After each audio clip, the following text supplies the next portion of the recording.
Aqui a nossa gravação, nossa aula. Hoje é a nossa sexta aula e hoje vamos dar continuação aqui sobre a parte 5 do livro, que é as doutrinas voltadas à redenção, ou a doutrina da aplicação da redenção. Falamos na nossa primeira aula sobre a graça comum e na última aula falamos um pouco sobre a eleição e reprovação. E paramos ali. Então, vamos dar sequência aqui, querido irmão. Abra o seu livro na página 559, por favor. E eu estava na última aula mencionando sobre isso, sobre a importância dessa doutrina, mas também falando um pouco sobre a importância dela e fazendo uma comparação, inclusive. Opa, deixa eu tirar um pouco da luz aqui. Fazendo um pouco da comparação, comentando um pouco do que acontece sobre quando os nossos irmãos fazem muita polêmica, né? Eu lembro que eu contei semanas atrás daquela história da irmãzinha que estava aqui em casa, que estávamos num culto de oração, e aí, só um minutinho.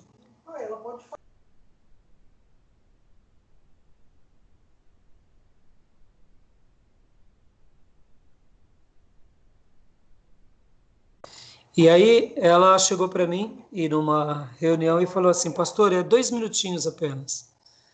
Eu precisava sair. Ela, não, tira uma dúvida. Predestinação ou livre-arbítrio? Lembra, Felipe? Que eu comentei? Não. Né? Aqui o Felipe Reis. E aí eu falei para ela: qual é a sua dúvida, filha? Eu precisava sair apressado. Ela, não, predestinação ou livre-arbítrio. E aí, rapidinho, é só uma dúvida que eu tenho. Aí eu dei risada e falei: filha, se em 500 anos eles não chegaram a um consenso, em 2 minutos eu jamais vou fazer isso. Até porque eu não ouso ser tão fantástico e ter uma façanha tão grande. E aí eu dei risada e saí para atender uma família que precisava de mim. Então hoje a gente vai falar um pouco sobre eleição e reprovação, e na última aula eu falei um pouco sobre isso. Que o grande problema dessa doutrina não é a doutrina em si, ou o que ela ensina, é a maneira que nós, pastores e teólogos, defendemos ela de forma, eu diria, exagerada e fatalística. E até fiz um comentário falando sobre os problemas que a maioria dos pastores enfrentam sobre essa questão. Eles não sabem dialogar, alguns eu me refiro, né, com respeito, com equilíbrio. Eles vão para o exagero, vão para os termos fatalísticos. E aí, quando a gente vai para ideias fatalísticas, a gente não vai chegar em consenso nenhum. Isso vale para qualquer coisa na nossa vida. Aquela leitura fatalística, exagerada, aquela ideia de que eu tenho razão sobre tudo e você não tem razão nenhuma, então acaba impedindo qualquer construção de um bom entendimento sobre o assunto. Na última aula eu falei um pouco sobre isso, que quando a gente fala sobre a ressurreição, a gente não tem dúvida da ressurreição. Quando a gente fala sobre o nascimento virginal, a gente não tem dúvida disso. Quando a gente fala sobre milagres e maravilhas, a gente não tem dúvida. E por que a gente começa a ter dúvida, então, por exemplo, sobre doutrina como eleição, como predestinação? É porque muitas vezes a gente foi influenciado. Porque quando a gente deixa o texto falar por si só, a gente fica tranquilo. Eu me recordo que um dia eu conversava com o pastor Ribeiro, na nossa igreja, enquanto ele estava conosco, e eu falei assim: ei, Ribeiro, o que você ensina no seminário sobre os dilemas da predestinação e do livre-arbítrio? Ele falou: Rai, eu em Romanos eu sou predestinado. Em Hebreus 6 eu sou um livre-arbítrio, um arminiano. Aí eu dei risada. Falei: parabéns, Ribeiro, parabéns. O que ele quis dizer? Ele falou assim: eu simplesmente te deixo a Bíblia falar o que ela quer falar e me atenho a isso. É que nem eu disse sobre o meu professor Zé Carlos, quando eu perguntei para ele no café: e aí, Zé? Professor Zé, estávamos num café, eu acho que estava no 2º ano do meu bacharel, e aí eu falei assim: professor, predestinação ou livre-arbítrio? Ele falou assim: Rai, meu coração é predestinado, mas a minha mente é arminiana. Aí eu dei risada, falei, Zé, deixa eu tomar meu café. Mas, na realidade, o que esses homens de Deus nos ensinam? Eles nos ensinam o seguinte, deixa a Bíblia falar. O que Deus quis dizer, ele foi sábio em falar. E se ele colocou nas páginas da Bíblia, ele foi mais sábio em ensinar. Como eu disse na última aula, são duas linhas que elas saem de Deus e da eternidade. E elas saem. E elas entram no tempo da nossa humanidade. E aí, quando entra na humanidade, a gente não compreende direito essas duas linhas. E um dia a gente vai entrar na eternidade. E elas vão voltar a se conjuminar. Porque elas saem unidas da eternidade. Então, é muito simples. E, na minha opinião, a igreja ela se tornou mais arminiana, se eu posso dizer assim, depois do iluminismo. Porque aí é no iluminismo que o ser humano toma um pouco mais o controle das coisas, segundo a ótica humana. Ele é o senhor de si. Então, é natural que quando você se torna senhor de si, é natural que você vai inclinar-se mais para um pensamento arminiano. Mas quando você, de fato, vai ler as Escrituras e deixa ela falar, as Escrituras ela vai mostrar muito a grandeza dessa doutrina, que é a doutrina da predestinação, a doutrina da eleição, e não vai ter nenhum problema e nenhum conflito na maneira em que Deus se revela.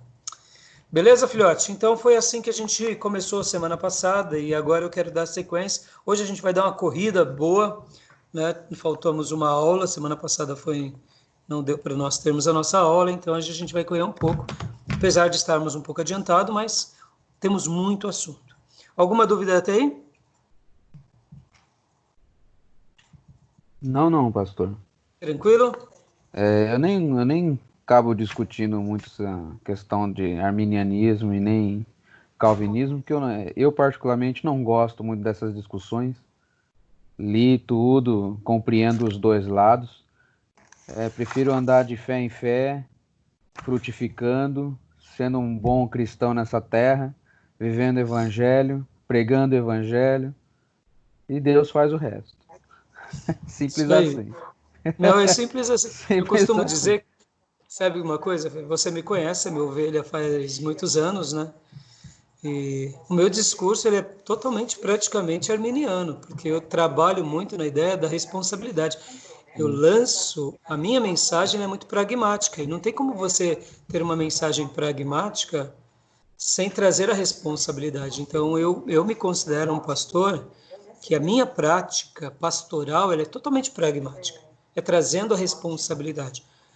Eu, particularmente, teologicamente, não concordo com a ideia livre-arbítrio, né?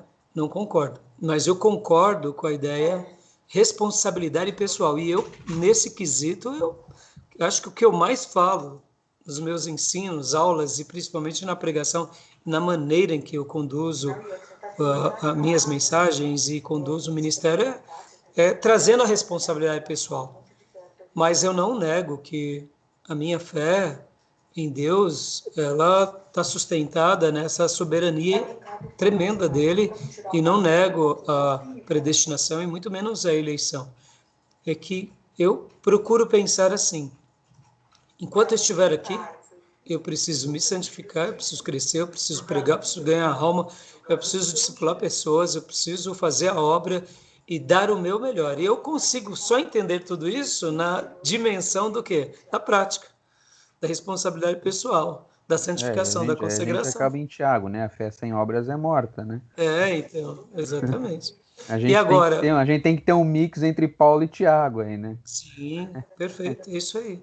Por outro lado, eu não posso negar que quando eu vou dar lugar às escrituras, eu vou dar lugar a ela. Então eu digo de forma assim bem escandalosa, eu declaro que a predestinação é bíblica, creio nela, a eleição é bíblica, eu creio demais nela e não entendo algumas coisas e fujo dos fatalistas, ambos os extremos, seja ele arminiano ou seja ele calvinista. Porque os fatalistas, na minha opinião, eles acabam adoecendo mais a discussão. Mas eu acho que quando se trata de uma discussão teológica, é importante a gente entender e a gente se pontuar, né? E como eu falei na última aula, eu acredito muito que as duas doutrinas, tanto da responsabilidade pessoal quanto da predestinação, elas têm um lugar certo para nós. E elas servem muito para a vida de um cristão, e principalmente de um ministro. Então, é isso aí. Então, vamos lá, né? Eleição e reprovação. Né? Eleição e reprovação. O autor, o Gruden, eu vou pôr aqui o slide, você vai ajudando eu com o slide, tá, filho? Vou compartilhar a tela. Então, vamos lá. Eleição. Pode ler para nós. Eleição. Eleição é um ato de Deus antes da criação, no qual ele escolhe algumas pessoas para serem salvas, não por causa de algum mérito antevisto delas, mas somente por causa de sua suprema boa vontade. Ou seja, na afirmação do nosso irmão Gruden, a gente vê que é um ato de Deus antes da criação.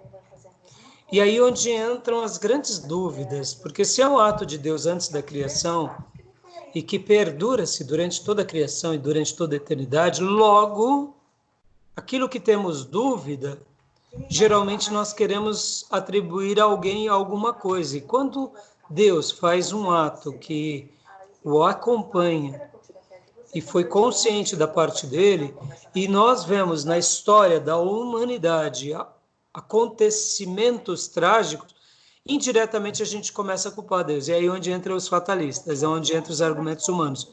Mas quando a gente entende o que as escrituras tratam sobre eleição, e eu acrescentaria que eleição, abre parênteses ou aspas, predestinação, é um ato de Deus. Ponto. E entender isso, na minha concepção, é querer entender a ressurreição, é querer entender o nascimento virginal, é querer entender a Trindade. Ou seja, eu sigo um Deus que é trino, que se revela como Pai, como Filho e como Espírito Santo em uma só pessoa. Não são três pessoas, é um só Deus, que é manifesto por meio de três pessoas na história da revelação. Ou seja, me explica isso, eu não consigo entender. Por que eu vou querer entender, então, a eleição e a predestinação? Seria muita arrogância da minha parte. Eu mal consigo entender o que é conversão. A gente entende o que é conversão porque ela aconteceu um dia na nossa vida e todo dia a gente tem que pedir: Senhor, tenha misericórdia de mim, me ajude a me manter de pé. Porque aquele que julga estar de pé, cuide para que não caia, né? Muitas vezes a gente é muito arrogante nas nossas afirmações. Eu creio na conversão, eu creio no novo nascimento, eu creio que sou um discípulo, eu creio que eu sou um ministro, eu creio que eu levo pessoas a Cristo e que sou um exemplo de Cristo, mas eu creio também que se eu não tomar cuidado da minha vida, eu posso me tornar um Sansão, eu posso me tornar um Saul, um Judas Iscariotes, e a minha oração é: me livra, Senhor, de ser um discípulo errante e, quem sabe, um profeta reprovado.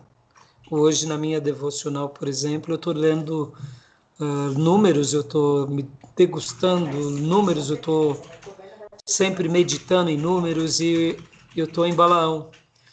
E hoje a minha oração foi: Senhor, me agracia com a tua bondade e me sustenta nas tuas mãos para que eu jamais me torne um profeta errante. Porque o texto lá de Balaão é muito forte. Ele ouve a voz de Deus, ele conversa com Deus, Deus dá corda para ele. E na minha oração e no meu diário de oração eu escrevia: a vida de Balaão me gera medo, temor e tremor, mas me gera medo. Medo de jamais achar que eu estou cheio de si, eu estou, de repente, livre de cometer esses erros. Porque a Bíblia vai mostrar tantos falsos profetas, porque eu quero acreditar que uma pessoa só se torna um falso profeta porque ela se sente segura demais. Eu e Deus somos assim, eu e Deus temos muita intimidade e de forma nenhuma eu estou negando Deus em detrimento de estar vivendo já uma vida muito longe de Deus, como Balaão, por exemplo, né? Então, dando continuidade aqui,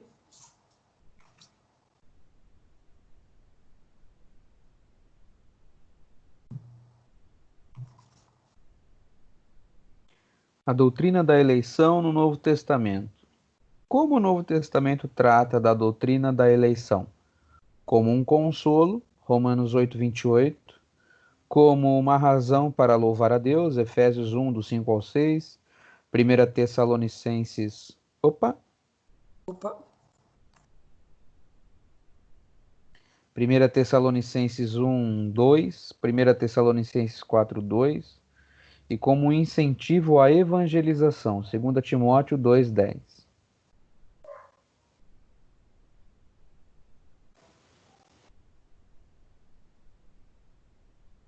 Em outras palavras, olha que interessante.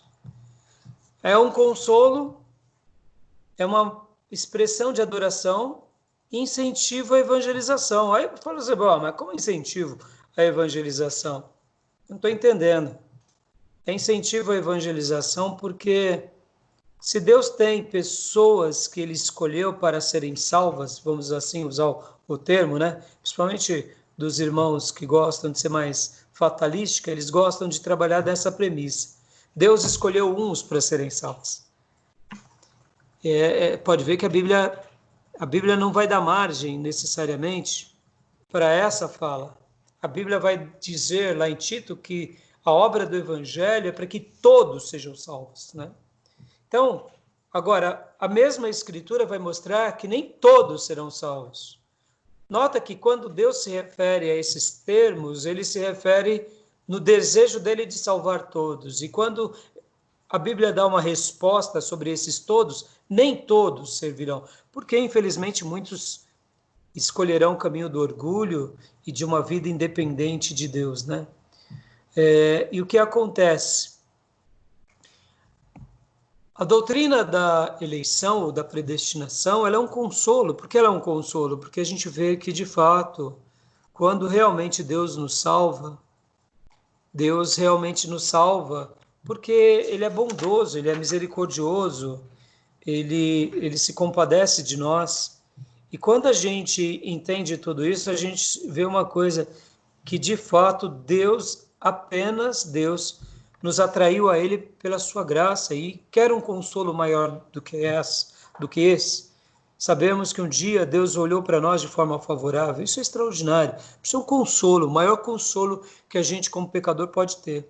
Ao mesmo tempo, diante desse consolo, a gente louva Ele. Louva Ele e agradece a Ele. E diante desse grande consolo e desse grande louvor que nasce, a gente quer também propagar para que outras pessoas sejam salvas. E a gente sabe que realmente aqueles que são ovelha de Jesus vão dar ouvidos para o Evangelho de Jesus. É assim que as Escrituras mostram. É assim que as Escrituras se revelam para nós, né? Então, o nosso irmão Gruden, ele vai falar lá na página 555, né? Ele faz uma observação aqui muito legal, quero ler para vocês, que diz assim: vários teólogos têm apresentado termos específicos a diversos desses eventos e muitas vezes os têm relacionado na ordem específica, segundo acreditam que ocorreram em nossa vida. Tal revelação de eventos, nos quais Deus aplica a salvação a nós, é chamado de ordem da salvação, às vezes apresentada pelo seu equivalente em latim, ordo salutis. Antes de discutir qualquer desses elementos da aplicação da salvação em nossa vida, podemos apresentar aqui uma relação completa dos elementos que serão considerados nos capítulos seguintes. Aí vem a ordem da salvação, que ele chama aqui, ou que os teólogos fazem a discussão, ou como no latim é apresentado, ordo salutis, ou como é tido como nome também, doutrinas da soteriologia, ou seja, doutrinas sobre o Salvador e a maneira em que o Salvador nos atingiu, salvando-nos, né? Por isso que essa parte também é chamada de doutrinas soteriológicas, né? Soter é um verbo no grego que significa salvar.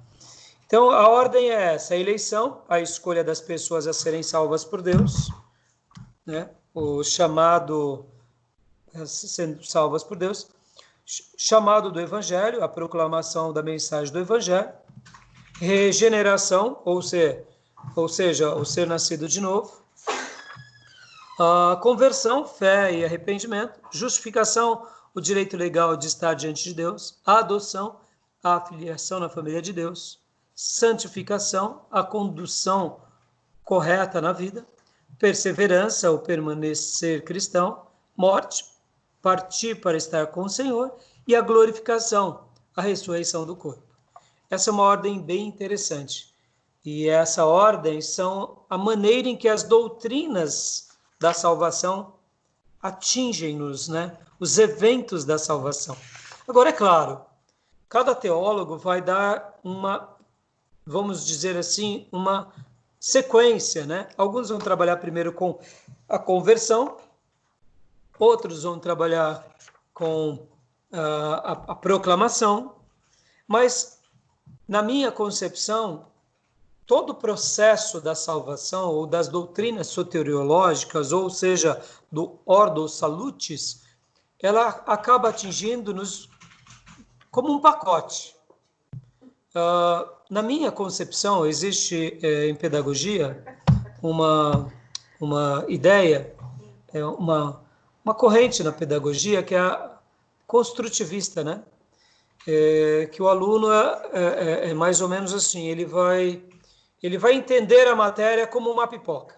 Uns saltam primeiro, outros saltam por último, mas ele entende. Ele vai sendo construído na informação. Pode ver que cada ser humano tem a sua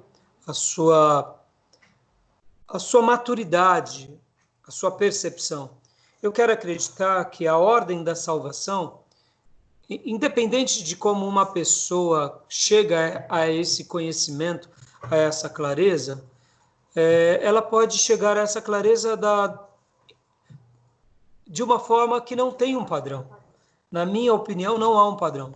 O que há é um pacote.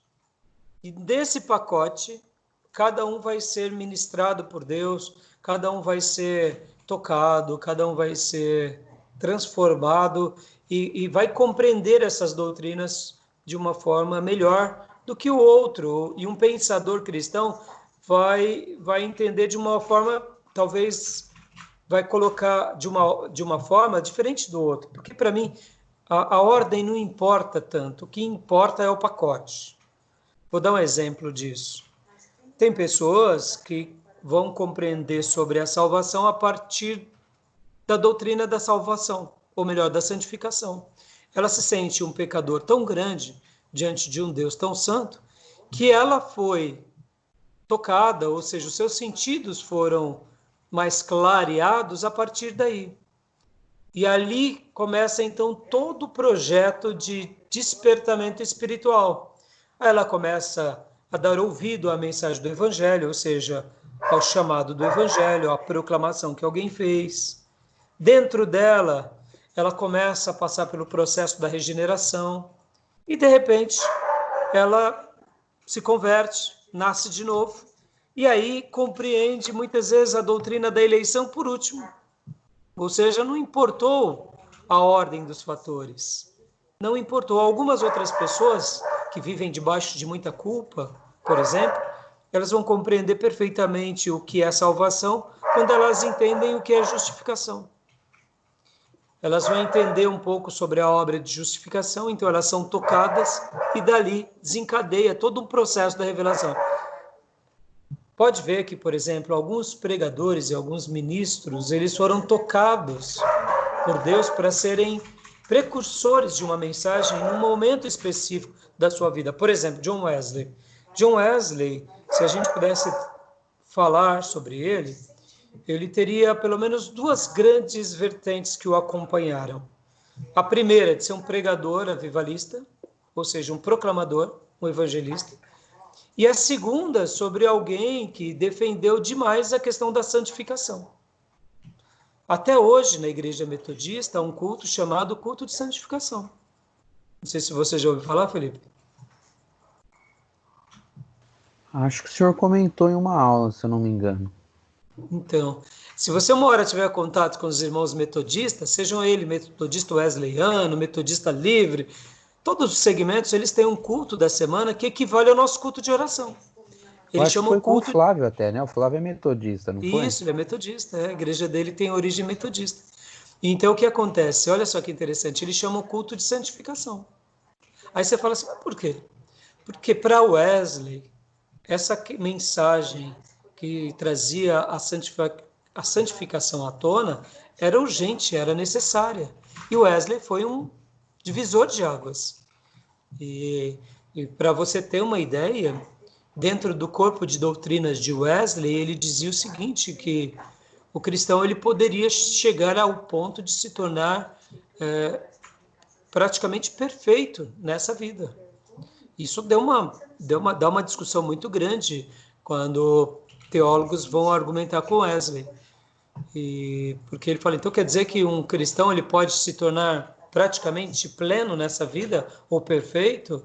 Wesley defendia praticamente isso.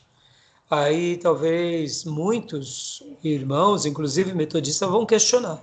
Mas aí eu digo, a vida de Wesley é uma vida que nos faz pensar muito sobre isso. Ele acreditou nisso, é digno de... nos é dado o direito da dúvida. É fácil a gente questionar olhando para nós e para os nossos limites. Mas quando a gente começa a ver que ele pregava 3 sermões por dia, pegava o cavalo dele e saía nos vilarejos, e ele viveu durante anos essa vida dedicada a uma vida de modéstia, uma vida simples. Um professor de Oxford, uma pessoa abnegada que tinha sua vida a Cristo, que morre debaixo de um legado maravilhoso, de milhares de pessoas salvas, sendo um ícone no avivamento inglês e americano, sendo influenciador de gerações, sendo o construtor de uma igreja, de uma denominação que ele não tinha esse interesse, e como legado ele deixa apenas uma história, uma denominação, e como posse dele ele tinha uma caneca e, se eu não me engano, uma cadeira, dois objetos. No estatuto de Wesley ele tinha isso dele, o resto tudo ele dedicou a Deus e ao reino. Aí eu digo, no dia que eu tiver pelo menos 10% da vida de Wesley, eu começo a questionar de fato se isso não era real. Então, assim, é uma coisa admirável. Foi apedrejado em praça pública, foi esmurrado, viveu uma vida ímpar na história do cristianismo. É um homem admirável, um homem admirável. Escreveu centenas de livros, livros que até hoje são considerados na Inglaterra, foi um divisor de águas no que se diz respeito à questão de criação de sindicatos, escolas. Wesley foi um fenômeno. Ele foi uma lenda enquanto vivo. Foi o influenciador de uma escola, o Clube dos Santos, lá em Oxford. Ele vê nascer, debaixo do cuidado dele, um dos maiores avivalistas dos seus dias, que é o Whitefield. Pelo amor de Deus. Ele era pecador, mas o legado e a vida dele me fazem acreditar que, se ele acreditava nisso, olha, ele estava ali pertinho de Paulo, quando Paulo disse, sejam meus imitadores como eu sou de Cristo. Então, para Wesley, a santificação foi fantástica. Né? Então, assim, é admirável, é admirável. Então, a ordem dos fatores não altera. Eu, particularmente, eu não gosto de classificar, porque eu acredito que Deus tem uma maneira de trabalhar na vida de cada um. Mas, assim, quem classifica também não tem nenhum problema. Eu acho que o problema é quando a gente começa a pôr Deus na caixinha e pós-doutrina na caixinha. E aí é o problema. Eu me lembro também de uma fala, né? Uns dizem que foi o Whitefield que disse, e outros vão dizer que é o Wesley que disse. Eu acho que os dois dizem. Porque o Wesley, ele tinha essa questão da predestinação, ele acreditava um livre-arbítrio meio predestinado. Vamos dizer assim que é a linha de Wesley. E o Whitefield não. O Whitefield cria na predestinação, de fato, como era Spurgeon, por exemplo, e outros pregadores dos seus dias. E tanto é que Whitefield e Wesley têm uma discussão, os dois. E os dois escolhem caminhar separados. Mas eles eram tão harmônicos na sua maneira de pregar Cristo e levar as pessoas ao Evangelho. Então, mas em virtude dessa diferença que havia entre eles nesse ponto doutrinário, eles preferiram seguir os seus dias e seguir as suas vidas separados, não por rixa, mas porque eles acharam que era melhor. E um dia chegaram para Wesley e perguntaram para ele se ele ia ver Whitefield no céu. Alguns vão dizer que foi o contrário, que chegaram para Whitefield e perguntaram, e aí, Whitefield, você vai ver Wesley no céu? E aí a resposta, seja um ou outro, eu acho que os dois eram amigos, eles até disseram, quando alguém perguntar, fale isso. Ou quem sabe quem falou primeiro, o outro copiou. Aí a resposta dele foi assim, não, eu não vou ver Whitefield no céu. Ou eu não vou ver Wesley no céu. Aí né, os curiosos falaram, porque ele é um herege? Porque ele é... Fala, não, não, porque ele é tão santo, ele vai estar tão próximo de Deus, e eu vou estar tão lá atrás na fila, que eu não vou ver ele. Né? Então, olha que grandeza, né? Pensamos diferente, mas ele é meu irmão consagrado. E um tratava o outro com tanta estima, olha que coisa linda, né? Tinham posicionamentos diferentes, mas tinham sobre eles o amor. E essa frase, sim, era repetida sistematicamente pelos puritanos, pelos pais da igreja, e foi citada por Wesley, que é o seguinte: no essencial, unidade. No não essencial, respeito. E nas demais coisas, amor. É assim que a gente tem que viver. É essencial, unidade. Não é essencial, respeito. E nas demais coisas, amor. Né? E aí a gente tem muito equilíbrio. Algum comentário, filhote? Não lembrei dessa frase que o senhor já havia citado. É bem isso mesmo. Acho que divergências em opiniões teológicas, acho que sempre vai ter, isso a gente não tem como fugir, mas acho que ao menos o respeito e o bom senso entre as partes é o que importa, porque caminhamos para o mesmo destino, não é? Então, Exatamente. eu acho que a gente, acima de tudo, nós temos que sempre estar focado no Evangelho de Jesus Cristo. Jesus é o Exatamente. nosso modelo, então a gente tem que seguir esse modelo. É Exatamente. essa mensagem que vai nos levar ao céu. Então, acho que divergência de pensamento sempre vai ter, aliás, é necessário que ocorra, né? É. Até para a gente se construir, mas é aquela É, questão, né? Não tem problema nenhum pensar diferente. A gente segue os nossos papéis e bora trabalhar para o rei. É isso que importa. Então, filhote, agora lê para nós aqui, por gentileza. tá, só tira aí o da frente aí, pastor. Equívocos em relação à doutrina da eleição. A eleição não é fatalista, sistema no qual as escolhas e decisões humanas não fazem diferença alguma, ou a eleição não é mecanicista, sistema impessoal no qual todas as coisas que acontecem foram determinadas por uma força impessoal.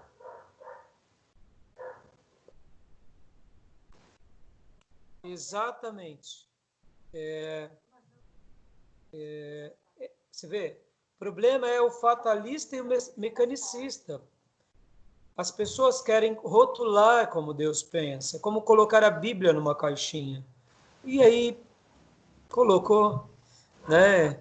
Domingo eu acabei citando aquele professor que eu tinha ouvido uma aula dele sobre Gênesis 1. Eu achei que eu amei demais. Eu não lembro o nome dele. Eu vi ele lá na IBAB. Foi uma aula da IBAB. Não conheço, não é um pastor, ou talvez. Eu acho que nem é um pastor, era uma aula. E eu amei aquela citação, né? Ao ler Gênesis 1:1, se você duvida, filho, para de ler, porque só vai piorar. Mas se você crê, então continua lendo, que só vai melhorar. Então o problema nosso é esse, é querer colocar a Bíblia num padrão de raciocínio humano. E dentro desse raciocínio a gente põe os fatalistas e os mecanicistas. Aí tudo piora, né? Então, continua lendo aqui para nós o slide, filhote. Alguma dúvida até aí? Não, não. Vamos lá. Vamos lá.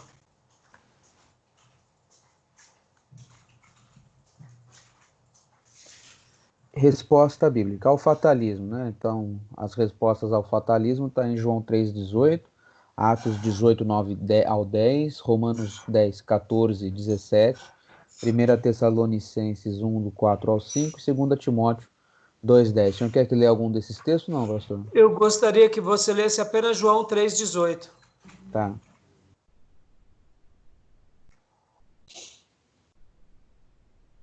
E aí eu vou ler aqui ao mecanicismo. A resposta bíblica ao mecanicismo é Efésios 1:5. Lê depois também Efésios 1:5, tá? Por favor. Tá. Ezequiel 33:11, Mateus 11:28, Apocalipse 22:17, João 5:40. Então, João 3:18. Quem crê nele não é julgado, mas quem não crê já está julgado, porquanto não crê no nome do unigênito Filho de Deus. Pode ver que o próprio Jesus, o nosso rei, ele não põe uma ideia fatalística, ele põe o seguinte: e aí, você crê? Você não crê? Ele traz a responsabilidade para o ser humano. E o apóstolo Paulo, pregando, ele diz que o tempo da salvação é agora. Creia, aceite. E quando ele escreve aos Romanos e ele fala sobre que Deus endureceu o coração de Faraó, ele diz, Deus endureceu. E ele não explica, Paulo. Sabe com o que eu gosto de pensar, Felipe, quando eu trato da predestinação em Paulo? E eu curto demais. Paulo, você acha que Paulo, com a mente filosófica dele e com o raciocínio, a sabedoria que ele tinha, ele não poderia entrar para um campo de explicar a predestinação e a eleição? Claro. Por que Paulo não fazia isso? Porque Paulo, ele cria no Cristo e naquele que ressuscitou. E essa era a mensagem dele.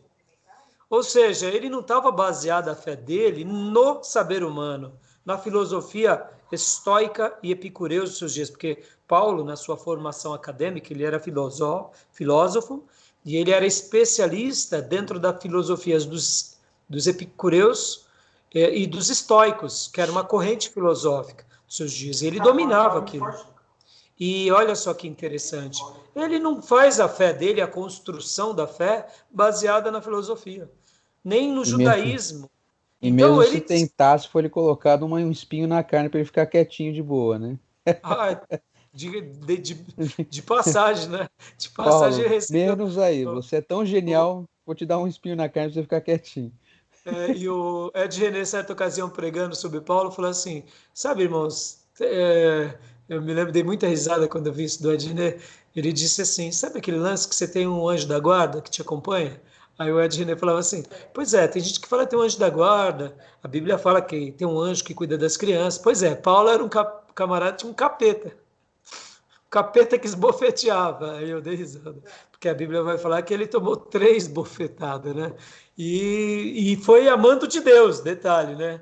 Para que ele não se ensoberbecesse. Ou seja, será que Paulo, na sua grande sabedoria, não poderia querer trabalhar e definir melhor a eleição, a predestinação? Poderia, mas não era do interesse dele, porque ele acreditava. Olha que isso que é fantástico nesses grandes mensageiros bíblicos. Nos vasos de Deus que foram aqueles que receberam a revelação. Quando a gente pensa num profeta Isaías, Jeremias, Ezequiel, quando a gente pensa em Abraão, Moisés, Davi, Daniel, quando a gente pensa em Paulo, Pedro, João Batista, todos esses homens que foram canais diretos da revelação ou foram instrumentos no processo da revelação. Por exemplo, João Batista não escreveu nada, mas o que ele fez foi escrito por outro, ou seja, ele foi aquele que preparou o caminho para a vinda de Jesus. Todos esses grandes homens de Deus, em nenhum momento eles tentaram explicar a fé por meio da razão. Eles recebiam a revelação, sabiam que era a revelação, acreditavam na revelação, proclamavam a revelação, entregavam a revelação e diziam, se alguém alterar qualquer uma dessas coisas é anátema, seja maldito, inclusive nós. Então, você vê, é nisso que, para mim, na minha opinião, a igreja reformada e todos os reformadores, e quando eu falo igreja reformada, essa linha da igreja protestante que está dentro da reforma e está dentro dos puritanos, mesmo sabendo que alguns não fizeram uma boa contribuição, porque também tiveram pessoas que erraram, eles ainda, na minha opinião, são os que mais acertam. Por quê? Eles vão resgatar as Escrituras e vão dar esse peso às Escrituras como palavras de Deus, como oráculos sagrados, e vão dizer, gente, nós não estamos aqui para querer compreender cientificamente, humanamente. Nós estamos aqui para ensinar o caminho de Deus e dizer, siga, porque esse é o caminho de Deus. Então, na minha opinião, os reformados, eles saem na frente nisso. O segundo grupo que sai na frente disso são os avivalistas e pentecostais. Pastor, como assim? Porque eles, Os avivalistas, eles colocam de uma forma prática isso. E os pentecostais também. Mesmo muitos pentecostais sendo simples e tendo uma fé simples, eles têm uma fé simples nas Escrituras. E para mim, ganha todo o conceito. E aí onde entra Deus atuando por meio deles e honrando essa fé. É claro que eu não faço disso o discurso dizendo que a simplicidade Deus vê de bons olhos em tudo. O simplismo é ruim, a simplicidade é boa. Saber distinguir uma coisa da outra que é o difícil. Quando a gente vê uma pessoa simplista, ou seja, uma pessoa que segue ao evangelho de uma forma simplista, ela acaba muitas vezes cometendo alguns exageros. Mas nós vemos nela o quê? Uma intenção correta. Ou seja, uma pessoa ingênua, porque de repente falta esclarecimento, falta conhecimento, até da vida. E é por essa razão que eles acabam tendo uma fé simplista. Mas no momento que essa pessoa passa a ser mais esclarecida, ela deixa aquele simplismo e vai para um evangelho simples, ou seja, ele ora porque a Bíblia diz para orar. Ele jejua porque a Bíblia diz para ele jejuar. Ele se santifica porque a Bíblia diz para ele se santificar. Ele acredita na palavra de Deus porque a Bíblia diz. Então ele leva esse evangelho a essa postura prática da simplicidade. Então, na minha opinião, os que praticam desserviço são aqueles que têm uma teologia liberal. E a teologia liberal nasce da onde? Não nasce da fé do avivalista, não nasce da fé do pentecostal. O liberalismo ele nasce de pelo menos duas frentes, do intelectual e do libertino. O intelectual ele tenta sistematizar Deus e sistematizar a revelação de Deus. E o libertino, ele tenta pegar as escrituras e tomar partido para si. E dentro dos libertinos surgem quem? Os neopentecostais, que eles têm clareza do poder de Deus, eles veem no evangelho um lugar para ganhar dinheiro e querem ganhar o dinheiro e vão para cima e não estão importando com nada e querem status e aí vai. Mas você vê, então, por isso que a Bíblia vai dar respostas claras e contundentes. O fatalismo, as palavras de Jesus questionam o fatalismo. São muitos outros textos, né? E o outro grupo, que é o grupo do mecanicismo, né? Lê para nós Efésios 1:5. Isso, por favor. E nos predestinou para sermos filhos de adoção por Jesus Cristo, para si mesmo, segundo o beneplácito de sua vontade. Então, pode ver que a eleição é para se tornar filho. Os textos paulinos vão falar também que a eleição é para nos tornar santos e para que nós nos santifiquemos, ou seja, não é como nós aprendemos no nosso módulo de missões 1 e 2, a eleição é para nos tornar instrumentos. Aquela ideia de pertencimento, né? Sim, sim. É só pertencer para ser um instrumento. Não é o pertencimento por pura vaidade. Pode ver, aqueles que são fatalistas ou grupos radicais que creem na eleição de uma forma exclusivista, eles têm a eleição como um ato de vaidade. É um trunfo. Eu sou melhor, você é pior. E aí eles acabam pecando, né? E acabam fazendo um desserviço. Tá bom? Então, agora concluindo a doutrina da eleição. A eleição é a escolha soberana de Deus. Ele nos predestinou para ele para a adoção de filhos. Efésios 1:5. Deus nos escolheu simplesmente porque decidiu derramar seu amor sobre nós, não porque anteviu em nós alguma fé ou mérito. Exatamente. Então a eleição nos faz ter um coração humilde, porque de fato a gente enxerga e vê que Deus um dia nos atraiu. E essa doutrina, tanto essa quanto a da predestinação, faz com que agora nós, que temos essa clareza, tenhamos um desejo profundo de nos aperfeiçoarmos para servi-lo melhor. Logo, essas duas doutrinas da eleição e da predestinação geram em nós um desejo de se santificar para poder compreender a vontade dele, para que a gente possa ser útil. Útil no quê? Para que a gente se torne filhos que compreendam a vontade de Deus melhor, para a gente servi-lo melhor, para que a gente possa glorificá-lo nessa vida e glorificá-lo no porvir. Por isso que pode ver que das doutrinas da salvação ou do corpo de doutrinas da soteriologia, a glorificação é a última. E isso é consenso de todos, porque é o último estado nosso, naquele dia perfeitos, que um dia nos encontraremos. Isso é o resultado de tudo aquilo que vai acontecer conosco um dia lá na frente. Beleza, filhote? Beleza. No livro do Gruden, alguma dúvida, né? Porque aqui o livro é bem claro, os assuntos foram, na minha opinião, eles são bem tratados, não há dúvida sobre isso. Você tem alguma dúvida? Gostaria de fazer Não, alguma pergunta pastor. do livro? Né? Sempre vai colocando qualquer ponto de repente, puxa, eu não entendi direito o que o autor quis dizer aqui no Não, capítulo tal. essa parte de cristologia aqui, todos esses assuntos relacionados, o Gruden ele tá bem tranquilo. Diferente da Ah, outra disciplina, né, que é um pouco mais, eu não sei, a linguagem dele tava mais densa, eu não sei dizer mais ou menos, não mas dá. essa tá bem tranquila, tá bem clara. Tanto esse como o outro É, livro, né, o do Rubens também, super tranquilo. sei. Ó, esse foi o livro. Lembra que um dia o Tomé, eu falei, tá vendo? Dá para ver? A Dá. apostila, olha o que o Tomé aprontou. Olha o que o Ó, que Tomé bonito. aprontou para nós. O Tomé, ele pegou aquela apostila, baixou, porque não é um livro editado mais, né? Do E Rubens, ele né? fez até a capa, é do Hobbes, ó. Ficou Esse daqui é bonito. um exemplar da nossa biblioteca. Fica lá na nossa biblioteca. Inclusive, uma hora, se você quiser, é só pedir para o Tomé, ele faz. Inclusive, eu vou Tá. até apresentar para os irmãos lá do STBnet, porque até Hum. hoje, nas doutrinas de teologia sistemática, eles usam esse material. Porque, olha, parece bobeira no que eu vou falar, mas perceba, Felipe, o quanto é útil esse livro do Hobbes, né, Os Fundamentos da Nossa Fé, é maravilhoso, maravilhoso. É, e perceba, olha que interessante, é um livro que jamais poderia faltar nas editoras, né?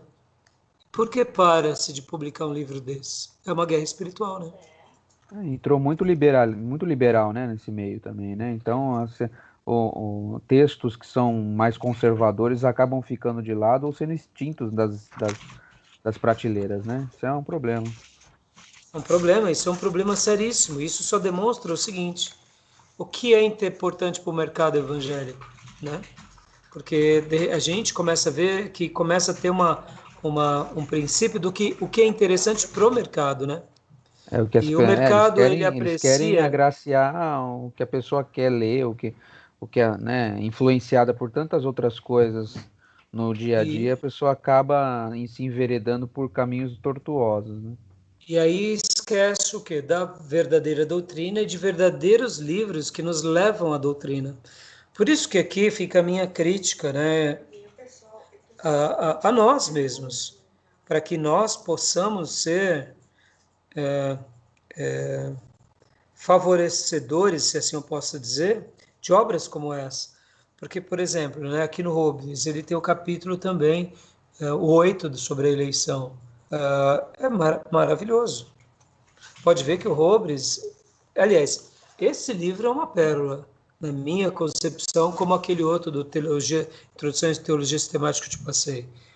São livros maravilhosos que não poderiam faltar para qualquer cristão. São livros Começando pela tão Bíblia, é claro. gostosos de ler, Sim, eles são são super profundos e tranquilos, profundos, gostosos, né? porque eles são bíblicos, né? Só que a maneira em que eles trabalham nessa premissa bíblica, mostrando a soberania de Deus, mostrando a responsabilidade humana, a harmonia entre a doutrina, trazendo a Bíblia, trazendo no original, explicando, é fantástico. Então, quando eu falo tudo isso e faço aqui uma crítica, é para que a gente mesmo faça uma autoavaliação de que tipo de literatura um dia vamos defender e ensinar. Eu, particularmente, lamento, porque a JUEP parou, né? Ela quebrou. Segundo alguns colegas, ela não existe mais. E toda essa obra foi praticamente paralisada.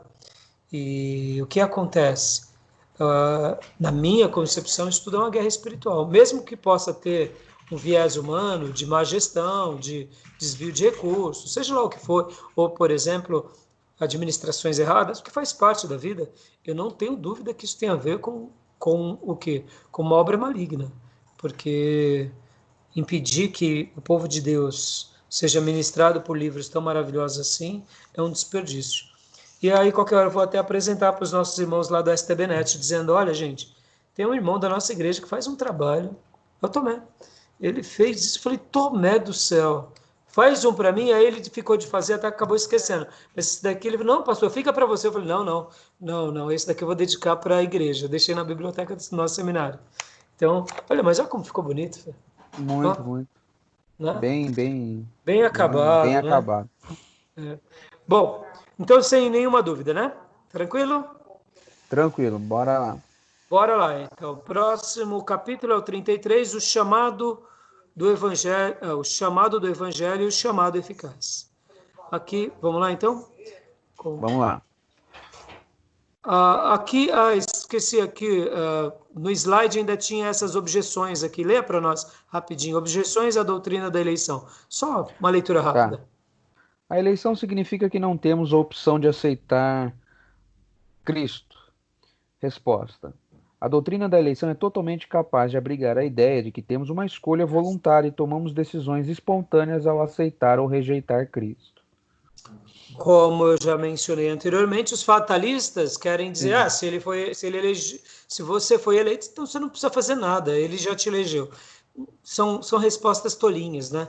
Mesmo sabendo que um dia o Espírito de Deus trabalhou na nossa consciência, hoje nós voluntariamente nos rendemos a Cristo. É como Spurgeon disse, nós nunca veremos nenhum eleito de Deus entrar no céu sendo puxado pelas orelhas. A consciência é tocada, mas voluntariamente a gente diz, sim, Senhor, eu quero te seguir, eu vou te amar para sempre. Né? Uhum. Então, quem vai para esse campo, ou é o fatalista, ou é o, como que é o nome dele, o mecanicista, né? Que é bobinho, tudo bobinho, na minha opinião. Ao compreender a mensagem do Evangelho, o sacrifício que Jesus fez por nós, né? O próprio Deus se sacrificou por nós para que a gente obtivéssemos salvação, né? E que a gente pudesse ser regenerado, a partir do que a gente sabe desse caminho, é uma graça tão irresistível que a gente, por mais falhos que a gente, ao entender isso, e a fé é gerada em nós por Deus, né? Porque fé é dom de Deus, então a gente caminha e tentando o máximo no nosso dia a dia, na nossa vida, tentando fazer o correto, seguindo os ensinamentos de Jesus, né? E gerando no outro a mesma coisa, né? Porque, na verdade, a nossa atitude, o nosso modo de vida agora em Deus é para gerar no outro bênção também, né? Exatamente. Isso aí, Felipe. Continua para nós, objeções à doutrina da eleição? Com base na doutrina de eleição, nossas escolhas não são escolhas reais. Resposta. Por que não são? Porque se é tudo mecanicista ou é fatalista, então, para que escolher? Se Deus já escolheu tudo por nós. Olha aí. Deus veio e pegou nossa mão e ergueu, né? Não foi? É umas bobeiras, né? Olha, você vê que todas essas perguntas, elas podem ter uma base legítima no aspecto humano. Sim. Você concorda que eu questionar você de alguma coisa, legítimo, mas quando a gente pega os argumentos humanos e jogam contra as escrituras, é uma atitude de soberba nossa. Por isso que eu disse, ora, nós cremos que Deus criou o céu e a terra, nós cremos que Ele formou tudo, que Jesus vai voltar. Dá para explicar isso? Não dá. Dá para explicar a Trindade? Também não dá. Então, para que assim a gente como vai seria legítimo se Deus quisesse exterminar a raça humana, né? Exatamente. Ele é Então, santo. para que... ele é santo, ele pode fazer o que ele quiser. Para que a gente vai ficar argumentando conceitos humanos em doutrinas bíblicas, simplesmente para a gente refutá-las? Olha que perigo que é isso, porque na hora que eu uso um argumento humano para questionar uma doutrina bíblica, eu creio um pressuposto que Deus pode ser questionado em tudo. E sem perceber, eu estou fazendo um desserviço. Ao invés de estar afirmando uma alma a Deus em Cristo, eu estou desconstruindo aquela alma em Deus e em Cristo por meio das minhas percepções sagazes e intelectuais. Ou seja, se eu não estou sendo direcionado pelo demônio, eu estou tendo uma direção humana ante Deus, que vai se esbarrar no campo do capeta do mesmo jeito. entendeu? Então é interessante, né? Por isso que a gente tem que pensar muito, e ainda mais nós como ministros, como aplicarmos tudo isso. Porque muitas vezes a gente está fazendo de serviço a Deus e ao reino de Deus, né? E é perigoso. Por isso que a Bíblia vai falar em Tiago 3,1, que aquele que quer ensinar, cuidado, porque sobre ele será dado um juízo muito mais severo, porque ele, se eu estou ensinando em nome de Deus, e eu ensino uma heresia, que nem aquele pastor, que certa ocasião foi orar por uma irmã na casa dela, e ao chegar lá, ele fez uma visita inesperada, e falou, irmã, eu não trouxe minha Bíblia, a irmã pode pegar minha Bíblia? Sua Bíblia, aliás, e aí pegou a Bíblia da irmã. Aí ela falou, pastor, o senhor aceita o café? Tá bom, irmão, eu aceito. E aí ela foi preparar o café, o chá, e aí ele começou a desfolhar a Bíblia. E ele estava desfolhando a Bíblia e viu que a Bíblia da irmã estava toda cortada, faltando página, faltando capítulo, faltando texto, faltando um monte de coisa. Eu falei, então, o que a irmã está fazendo? Cortando a Bíblia. E era cortada direitinho, sabe? Quando você pega, por exemplo, assim, capítulo 21 de 1 Reis, e é arrancado. Ele falou, nossa, a Bíblia é toda esburacada, o que a irmã está fazendo? Aí quando a irmã veio com o chazinho com café, ele falou assim, irmã, me desculpa, mas eu peguei a sua Bíblia aqui, que eu queria ler uma passagem, eu vi que a irmã cortou toda. Aí ela falou assim, pastor, quando o senhor chega lá em cima no púlpito e prega, olha, irmãos, hoje eu vou ensinar um texto aqui, mas esse texto não é inspirado por Deus, tá bom?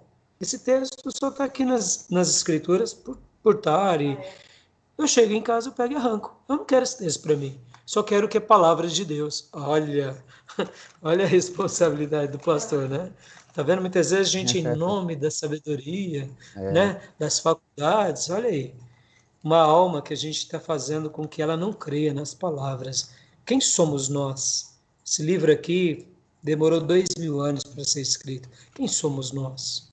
Para querer dizer que ele é ou não é de Deus. Eu posso até admitir que ele é de Deus ou não é, mas na hora que eu chego e ensino ao outro dizendo ele não é de Deus, eu tô assumindo um risco violento, né? Porque eu estou indo contra o Criador. Se o Criador quis fazê-lo, quis montá-lo, quem sou eu? Posso até ter dúvidas dele. Guarde isso no coração e busque a Deus sobre isso. Agora, ensinar essas dúvidas a outros em nome de Deus, não tenho dúvida que essa alma está fazendo um serviço ao próprio diabo, né? É o que eu penso, né? Por isso que, na minha opinião, uma das maiores lutas do diabo é arrancar a Bíblia do crente. Porque arrancando a Bíblia, arranca a revelação de Deus. Ou quando não consegue arrancar a Bíblia, ele altera. E aí que os teólogos liberais, eles fazem isso. Eles acabam sendo instrumentos do diabo, porque, em nome do liberalismo, eles alteram as escrituras. Assim como as seitas e toda religião que deturpa as escrituras. Né? Então, continua aqui, filho, objeções à doutrina da eleição. Então, eu falo, né, que nossas escolhas não são escolhas reais. Em resposta, se Deus nos faz de determinada maneira e nos diz que nossas escolhas voluntárias são escolhas reais e genuínas, então temos de concordar que são. Exato, como foi o texto de Jesus. Aquele que não crê será condenado. E aí, vocês estão crendo? Né? Jesus lançou a responsabilidade. Ou ele Crer disse é uma uma grande ação, verdade, né? Então é real. É real. Ou é uma grande verdade que ele disse, ou Jesus é um baita mentiroso também, né? Continua, filhote. A doutrina da eleição faz com que sejamos marionetes ou robôs, não pessoas reais. Resposta: Deus nos criou e, portanto, devemos reconhecer que é Ele quem define o que é genuína pessoalidade. Logo, a gente é marionete? Claro que não. Somos robôs? Claro que não. Somos pessoas reais, estilos reais. E uma coisa que me apaixona na Bíblia é que não tem ninguém igual a ninguém. Deus ama deixar com que o seu instrumento seja o que ele é. Pode ver que Moisés é único, Davi é único, Pedro é único, Eliseu é único, Elias é único. Não há ninguém igual a ninguém. E Deus não quer que a gente copie o outro. O único que devemos copiar os passos é de Cristo. E mesmo assim a gente não vai ser parecido com ele, até porque não tem uma Deus não permitiu com que fosse perpetuado a imagem dele. É permissão de Deus. Pode ver que a gente tem bustos de grandes homens da história da humanidade, como por exemplo de Alexandre o Grande, Júlio César. Por que não tem um busto de Jesus? Porque não é para ter. E por que Jesus veio naquela época e não veio hoje, onde a gente tem como perpetuar a imagem, perpetuar a fala? Para fugir mesmo dessa perpetuidade tola e fútil, porque cada pessoa tem uma personalidade. A gente tem que respeitar essa questão da identidade. Pode ver que dos apóstolos, nenhum era igual ao outro. Paulo não era igual aos 12, os 12 não era igual um entre eles. Deus, ele ama com que essa individualidade seja manifesta sobre a orientação do Espírito Santo.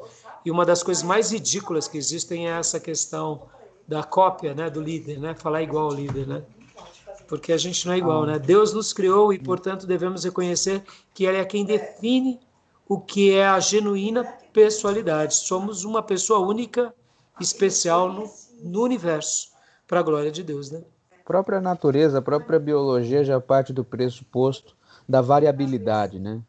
Então, cada indivíduo, seja uma planta, um animal, uma bactéria, enfim, é um indivíduo diferente do outro. Maravilha. Deus quis assim, com o ser humano não seria diferente, né? Exatamente.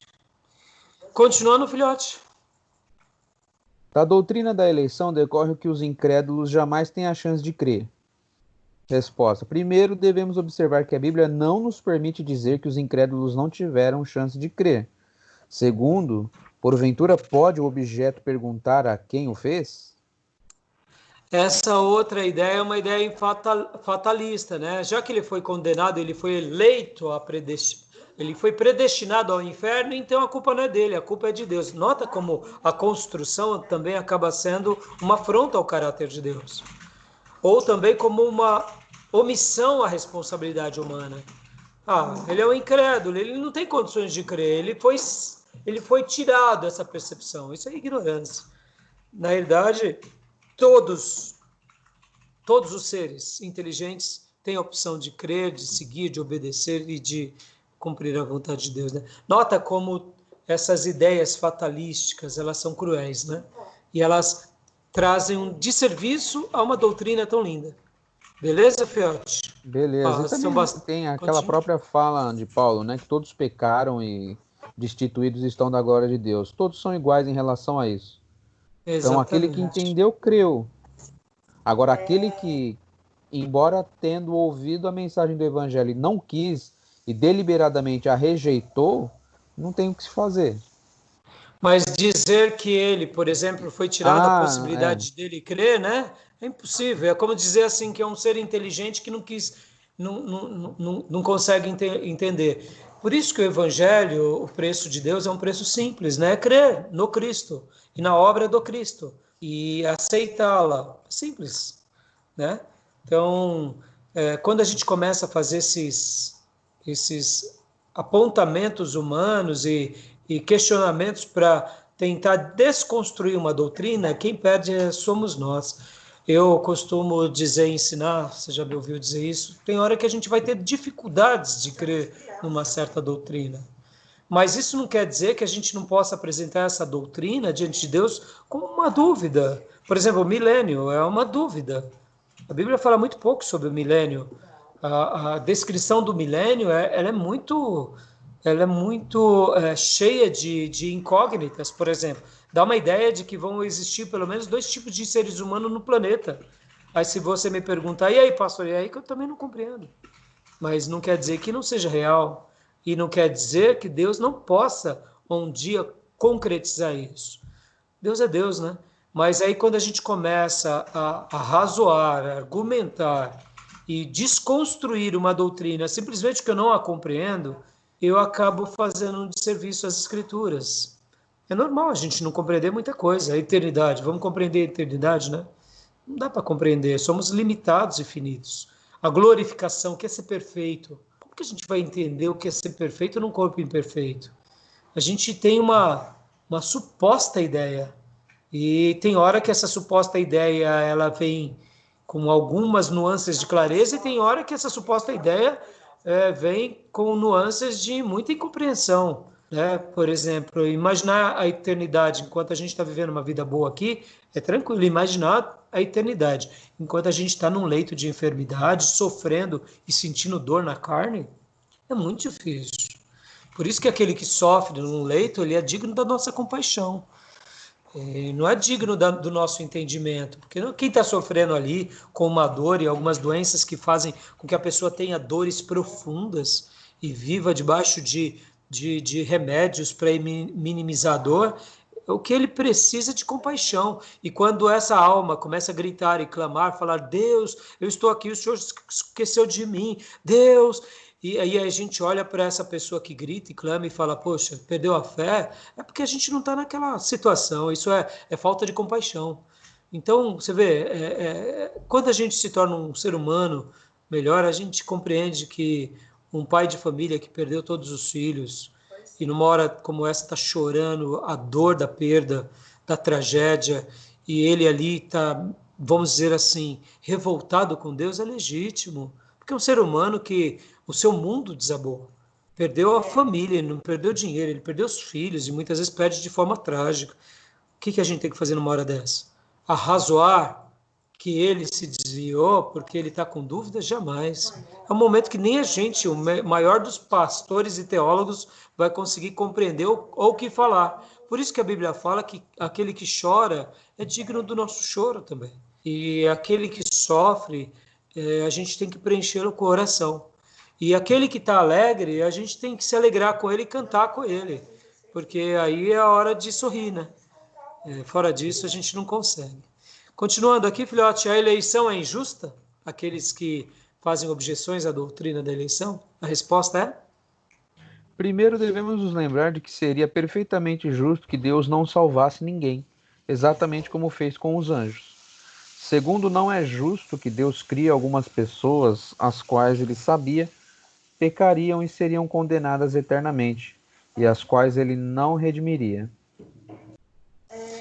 Em outras palavras, dá para compreender isso? Não. Deus é injusto por fazer assim? Não. Pastor, o senhor É igual tem aquela dúvida pergunta, disso? né? Por que que Deus não acaba com a maldade no mundo? Por que que Deus não acaba com a fome no mundo? É porque as pessoas são más. Exatamente. É. É E sim. mesmo que venham outras dúvidas, né, Felipe? A gente não É. tem clareza, né? Então, dizer que Deus é injusto, colocar uma culpa em Deus e fazer uma omissão nossa, Não. A gente não, mal não é uma consegue boa compreender o resposta. nosso próprio psique, quem Exatamente. dirá o eterno. Exatamente. É. Então, mais uma aqui? A Bíblia diz que Deus deseja salvar todo mundo. Esses versículos falam da vontade revelada de Deus, declarando o que nós devemos fazer, e não de sua vontade secreta, seus planos eternos sobre o que irá ocorrer. Exatamente. Ou seja, o desejo de Deus é salvar todos. E aqui, a doutrina da reprovação. Pode ler? Reprovação é a decisão soberana de Deus antes da criação, de não levar em conta algumas pessoas, decidindo em tristeza não salvá-las e puni-las por seus pecados, manifestando por meio disso sua justiça. E aqui estão os textos bíblicos dando essa ideia bíblica dessa doutrina, né? Judas 4, Romanos 9, 17, 22, 1 Pedro 2, 8, Mateus 11, 25, 26, Efésios 1, 3, 6, 1 Pedro 1, do versículo 1 ao 3 e Ezequiel 33, 11. Ou seja, existirão e existiram pessoas que foram reprovadas por Deus. Deus não quis isso, mas assim aconteceu, e essa é uma doutrina que nós devemos acreditar, né? Porque senão a gente de fato acaba negando essa doutrina.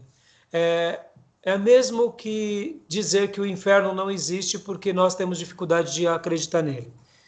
Mas aí a gente se esbarra num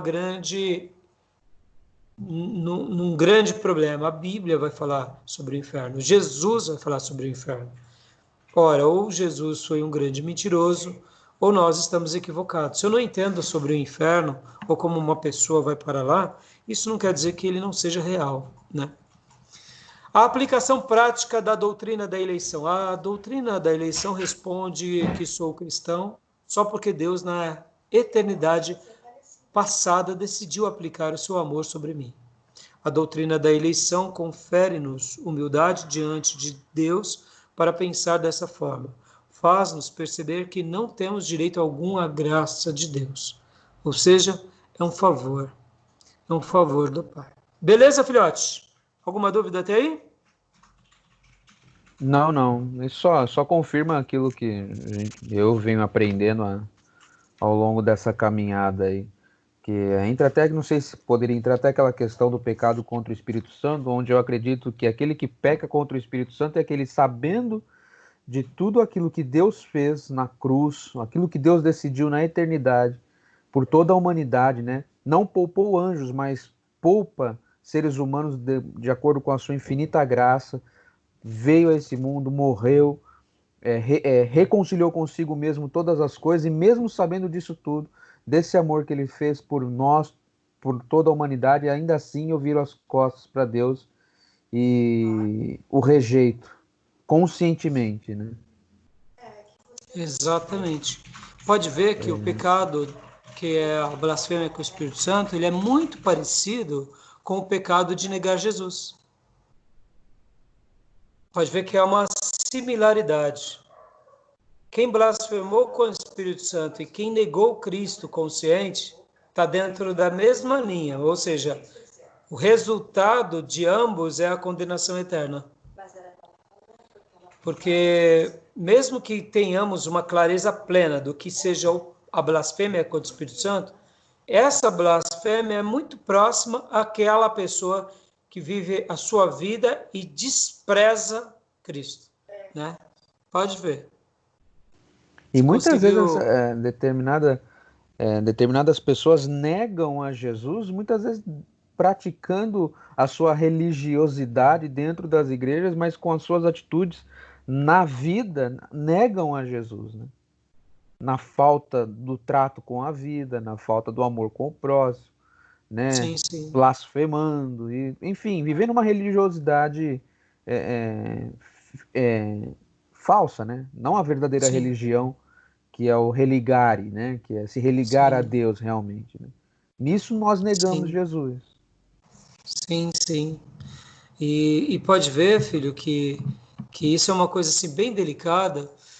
Por outro lado, quando uma pessoa está dentro da igreja e não faz valer a fé dela, é por essa razão que a gente também se esbarra só num cuidado. Qual é o cuidado?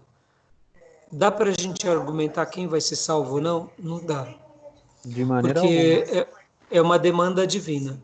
É. Mas dá para a gente ficar sobreavisado àquele que dá frutos Exatamente, tem que ver como é do que pecado? fruto que a árvore está dando, né? Exato, exatamente. Por isso que, será que nós, pastores, seminaristas, teólogos, membros, obreiros, podemos julgar alguém? Não.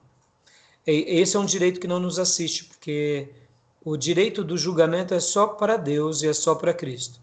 Mas nós podemos, e aí eu aprendi com o Ricardo Gondim, somos fiscalizadores de frutos. Desse grande pomar divino, dessa grande lavoura celestial, assim como Deus ensina para o apóstolo Paulo que se espera do dispenseiro é que ele seja fiel, as Escrituras vai chamar a gente a avaliar frutos. Mas nota, é avaliar frutos, não é julgar árvores. Não é Então, sair metendo um machado na árvore. exatamente, né? O que fez um pouquinho parecido a isso foi João Batista, e mesmo assim ele não disse quem era, ele só falou raça de víboras, né? Então, o que acontece? A gente é avaliador de fruto. Então, quando o irmão está dentro da igreja e não faz valer a fé dele, a gente fala, filho, cuidado com a tua alma, filha, cuidado com a tua alma. O fruto que você está produzindo é de morte. E olha que interessante, que pode ver que tem quem produz fruto da carne, colhe o fruto de morte nele próprio. Ele sente que Deus já se entristeceu com ele, com ela. Ele já não sente mais a presença de Deus. E a gente continua falando para que a nossa vida seja uma voz na consciência dele, para que, quem sabe, ele se arrependa e volte a praticar o primeiro amor. Porque já que essa pessoa está desprezando a voz da sua consciência, está agora, mesmo sabendo do dever dele ou dela, vivendo uma vida em pecado, e aqui, abre aspas, pecado pode ser tanto mais chulo quanto o pecado mais simples, né? É uma vida sem Deus, é uma vida onde você chama a responsabilidade para si e você despreza o que Deus tem. Porque aqui, né, Felipe, aqui é aquela ideia, né? A gente olha muito o pecado exterior, né? Por exemplo, a pessoa adulterou, ó, o irmão, né? O irmão vai para o inferno, porque ele estava lá no bordel. Ele vem indo para o bordel, ele sai com as Dalila e tal. Mas e aquele irmão que está dentro da igreja, nunca foi para um bordel, mal sexo fez, mas ele não ora, ele não lê, ele não pratica a vida cristã. Ele é uma pessoa, muitas vezes, que só busca Deus quando está de barriga vazia, né? Ou seja, é uma pessoa também pecadora, só que não demonstra os pecados da vida dele como o que foi para o bordel, que usou droga. É que a gente, como seres humanos, a gente vai olhar o pecado mais esdrúxulo, né? Mas esse pecado, mais o pecado, vamos dizer assim, mais terno, não deixa de ser um pecado, é um pecado de omissão também, né? A gente olha os pecados de comissão, o que cometemos se destaca, mas quando uma pessoa omite, não é destacado. Então, o nosso critério de julgamento fica muito para aquele que comete. Falou um palavrão, agrediu o próximo, bateu no outro, traiu a mulher. Aí a gente, aquele irmão é um pecador. Mas o de omissão, o irmão está dentro da igreja, pode fazer a obra, não faz, pode ir para a igreja, não faz, pode apoiar os trabalhos, não apoia, pode se santificar, não se santifica, ele também está produzindo frutos ruins, né? E é interessante que nós, mesmo que tenhamos uma avaliação mais apurada, no caso o pastor, a gente é avaliador de fruto. E aí a gente tenta ser só uma voz na consciência. Por isso que o chamado do pastor é um chamado à consciência. É o chamado a cair em si, né? De dizer, irmão, para de dar lugar para a carne, seja mais entregue à cruz, né? E aí a gente vai vendo. Mas é interessante essa questão, né? É interessante que a gente só é avaliador de fruto, né? A gente não é, né, juiz, né? Não nos compete. Mas por isso que o pastor ele tem que ser uma voz da consciência. E é por isso que lá em João diz que o Espírito Santo ensina todas as coisas. Aí vem a pergunta, então não precisaria de pastor? Precisa, porque muitas vezes a própria pessoa na igreja, ela não dá ouvido ao Espírito Santo. Aí é como se o Espírito Santo levantasse homens e mulheres visíveis para dizer, tô aqui, acorda. Porque só a voz do Espírito Santo na cabeça da pessoa não vale. Não é que Deus não tenha poder, é porque ela precisa de algo físico apontando. Né? Então, é interessante essa questão da blasfêmia com o Espírito Santo, né? Porque uma pessoa ela pode estar vivendo uma vida totalmente carnal. E aqui entra uma coisa, eu me lembro que eu preguei 2 mensagens, eu acho que você vai lembrar, que foi bem legal, foi nessa questão de que aqui foge o dom pastoral, porque o que a pessoa planta por bem, ela colhe. E a retribuição é ela e Deus, não é ela e o pastor. Isso é fantástico. Mas, ao mesmo tempo, que a pessoa planta de mal, também ela colhe, porque não é o pastor, é ela e Deus. E nós só somos o maestro de uma grande orquestra, mas o grande galardoador do bem e do mal é Deus. A gente é só um coadjuvante no processo. Fazemos nada mais, né? Mas é por isso que a gente, como fiscalizadores de fruto, ou como maestro da orquestra, só apontamos, ô violinista, tá desafinado, tá fora do tom. Aí vem o irmão e fala, não tô não.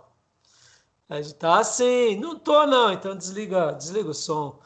Né? Porque é mais ou menos isso que a gente faz. E o problema é que a pessoa que está na carne, ela quer. O problema é que ela não prejudica só, ela prejudica o colegiado, né?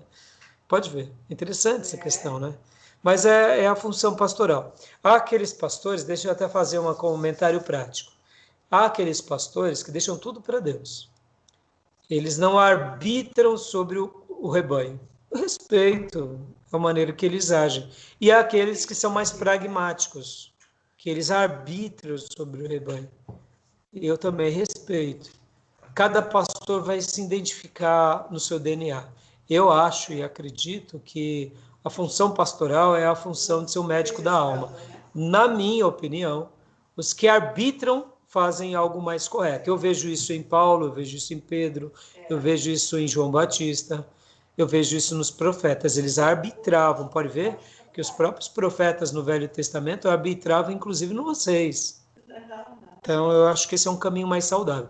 A omissão, eu acho que não é um caminho, eu diria, é um caminho mais que o povo gosta, mas eu não creio ser o caminho mais bíblico. Mas eu respeito, porque afinal de contas, se no rebanho daquele pastor ele vê o irmão praticar várias coisas e ele fala, não, irmão, vamos orar pelo irmão, e ele não assume o risco, eu acho que ele vai causar um cisma pela sua omissão. E aquele irmão vai causar um mal no corpo violento. Mas aí o pastor vai se ver com Deus, porque afinal de contas é o rebanho dele, né? E aí eu tenho que cuidar do meu rebanho. Por falar nisso, já estou careca com o meu rebanho, então eu vou me preocupar com o rebanho dos outros. Talvez você não se lembre, mas eu tinha uma peruca parecida com a sua quando eu comecei a pastorear, né? Então, você acha que eu vou ficar me preocupando com o rebanho ali? Ah, tá. O Não meu dá, já me né? deixa careca? A Não dá. gente já tem, a gente já tem nossas questões na nossa casa, vai se Pessoais. preocupar com a casa É, do outro. né? A não Não ser dá, quando a né? gente é convidado e olhe lá, né? Lá, é. Né? Agora, aqui o capítulo 33, ele é bem curtinho, chamado do Evangelho, chamado eficaz. Vamos ler rapidinho para a gente ir para o intervalo? Pode Quando ler para nós? Quando Deus chama as pessoas, ele as chama das trevas para a sua maravilhosa luz. 1 Pedro 2,9. Ele as chama. A comunhão de seu Filho, 1 Coríntios 1,9 e Atos 2,39. Para o seu reino e glória, 1 Tessalonicenses 2,12, 1 Pedro 5,10, 2 Pedro 1,3. E para ser de Jesus Cristo, Romanos 1,6. E para serem santos. Deixa eu ver se consigo. Romanos 1:7 e 1 Coríntios 1:2. Né? Então, você vê, o chamado do Evangelho, o chamado eficaz, está dentro de um dos 5 pontos do calvinismo também. O calvinismo, né, ele é defendido... Quando uma pessoa diz assim, eu sou um calvinista, não necessariamente ele está dizendo o seguinte, eu creio na predestinação somente.